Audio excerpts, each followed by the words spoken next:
Seorang suami baru pulang dari bekerja. Dia hanya pulang sekali-sekala sahaja untuk menjenguk isterinya di kampung. Sebelum pulang ke rumahnya, dia sempat singgah sebentar menjenguk ayahnya. Ayahnya mengajak tidur di rumah tetapi ditolak olehnya kerana mengatakan dia terlalu rindu kepada isterinya. Namun tidak sampai sehari bertemu isterinya, dia telah mengelar leher isterinya tanpa belas kasihan. Apakah yang sebenarnya terjadi?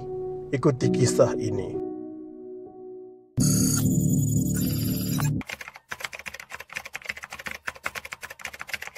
Pertengkaran sepasang suami isteri di kediaman mereka di sebuah rumah pangsa berakhir dengan tragedi selepas si isteri dipercayai dikelar di bahagian leher oleh suaminya.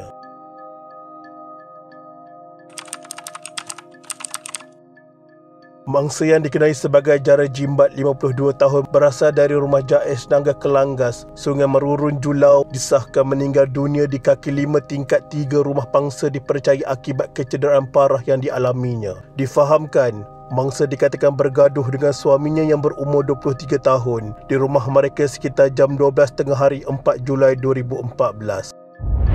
Pihak polis yang dihubungi orang awam mengerahkan 3 anggota untuk melakukan pemeriksaan di lokasi kejadian dan berjaya meredakan pergaduhan di antara mereka. Selepas beredar, pihak polis menerima satu lagi panggilan orang awam menyebabkan anggota polis berpatah balik ke lokasi kejadian dan mendapati mangsa terbaring berlumuran darah di kaki 5 tingkat 3 rumah pangsa berkenaan pada jam 1 petang. Siasatan awal polis mendapati suspek dipercayai telah memijak-mijak badan isterinya sebelum mengelar lehernya dengan senjata tajam. Mangsa dipercayai keluar dari rumahnya sebelum rebah dan meninggal dunia. Terdahulu, suspek dipercayai cuba merampas telefon bimbit isterinya sekaligus menyebabkan berlaku pergelutan di antara mereka. Suspek yang bekerja sebagai operator mesin berat di Putai Kapit dikatakan terus ke Balai Polis Sibujaya dengan menaiki teksi untuk menyerah diri. Mayat mangsa telah dibawa ke rumah mayat Hospital Sibu sekitar 3.30 petang.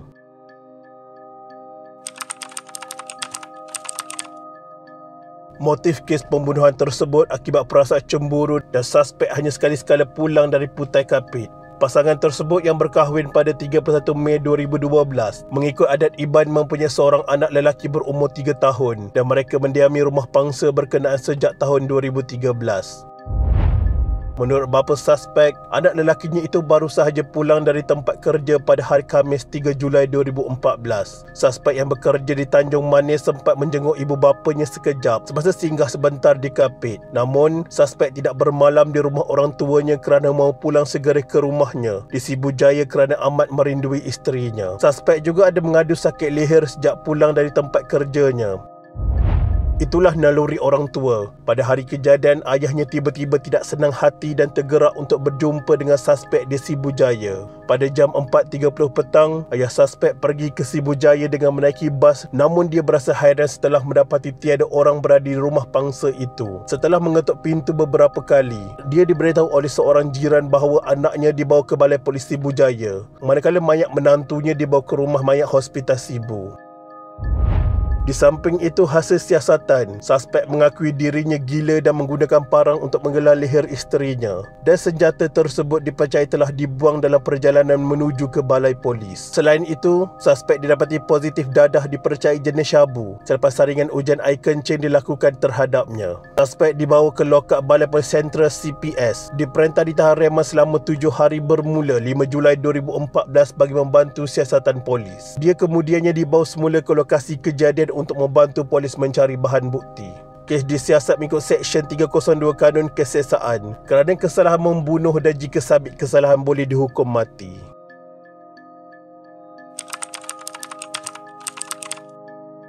Mahkamah Tinggi pada 17 Oktober 2016 menjatuhkan hukuman gantung sampai mati terhadap suspek apabila didapati bersalah atas tuduhan membunuh mangsa. Tertuduh dikenali Sabri Salih Kaya. Hakim Supang Liang ketika menjatuhkan hukuman memberitahu Sabri didapati bersalah menyebabkan kematian Jara Jimbat 2 tahun lalu. Mengikut laporan, suspek mendatangkan kecederaan menggunakan objek tajam hingga meragut nyawa mangsa. Si isteri dipercayai keluar dari rumahnya untuk menyelamatkan diri sebelum rebah dan meninggal dunia.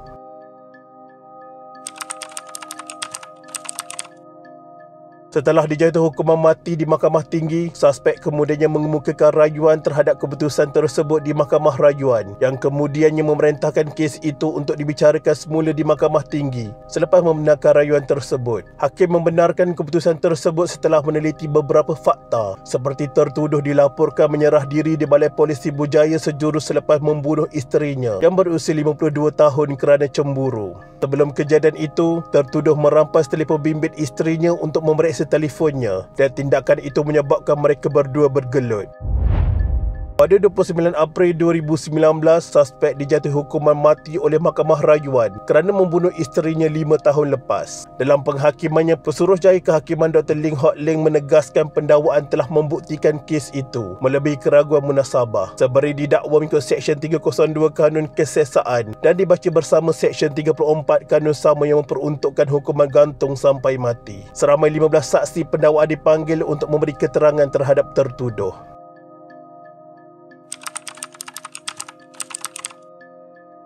Pada 25 Ogos 2022, suspek terselamat daripada tali gantung selepas dakwaan membunuh isterinya pada 2014 ditukar kepada membunuh tanpa niat di Mahkamah Rayuan. Panel 3 hakim terdiri daripada Hakim Datuk Azizah Nawawi, Datuk Fazil Alam Maiden Merah dan Datuk Simi Chun sebulat suara meminda pertuduhan perayu Sabri Saleh Kaya 32 tahun daripada Seksyen 302 Kanun Kesesaan kepada Seksyen 304(B) Kanun Kesesaan. Seksyen berkenaan memperuntukkan hukuman penjara sehingga 10 tahun atau denda atau kedua-duanya sekali jika sabit kesalahan. Keputusan itu dibuat sesudah mahkamah mendapati perayu tidak mempunyai niat membunuh mangsa. Hal ini menurut fakta kes. Pada hari kejadian, suspek baru pulang dari bekerja dan pulang ke rumah dengan niat bertemu dengan isterinya kerana rindu. Perasaan rindu ini dizahirkan secara jelas oleh suspek kepada ayahnya. Perasaan cemburu suspek juga mendorong kepada kejadian ini berakhir dengan pembunuhan apabila suspek melihat mesej di telefon isterinya, menyebabkan suspek hilang pertimbangan dengan mengambil pisau di kediamannya. Bermakna suspek tidak merancang niat membunuh isterinya dari awal. Ia sekaligus tidak mendapati pertuduhan di bawah Seksyen 302 Kanun Kesesaan kerana niat membunuh tidak dapat dibuktikan. Sehubungan itu, Mahkamah menetapkan perayu dijatuhi hukuman penjara 10 tahun berkuat kuasa mulai tarikh ditangkap iaitu pada 4 Julai 2014. Pendakwaan dikendalikan oleh Timbalan Pendakwa Raya Fairuz Johari dan suspek diwakili Peguam Simon Siah. Apa lagi hendak dikata? Mahkamah telah memutuskan sedemikian rupa. Suaminya terlalu muda, jiwanya terlalu cemburu dan sakit menduga isterinya yang berumur 52 tahun curang di belakangnya. Jiwa muda itu terlalu bergelora dan berkecamuk. Semoga kita mengambil iktibar daripada kisah ini. Naik kuda bertali sabut, ke pokok sena upah ke bendang. Dulu muda semua berebut, sudah tua siapa pun tak pandang.